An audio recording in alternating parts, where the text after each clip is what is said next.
আসসালামু আলাইকুম দর্শক বন্ধুরা, দেখতে পাচ্ছেন একটা মাটির ডিবি এবং নালা কি যেন একটা তৈরি করা হয়েছে এখানে। তো এটা অনেকেরই পরিচিত। আমাদের এলাকায় আলুর চাষ শুরু হয়ে গেছে।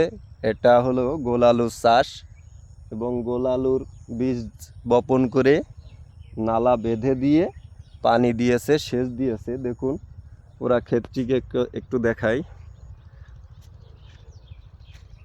ওই পাশেও আছে, পানি দেয়নি এখনো। ওই যে কৃষক তার নালা বানতেছে আর কি। এই যে দেখুন, ওই যে কৃষক তার নালাটাকে বানতেছে, কষ্ট করতেছে, পরিশ্রম করতেছে। এই যে ক্ষেতের ভিতরে পানি দিয়ে রাখছে।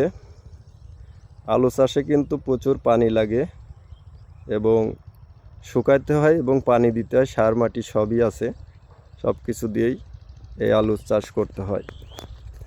তো ধন্যবাদ সবাইকে দেখার জন্য ভিডিওটি। আসসালামু আলাইকুম।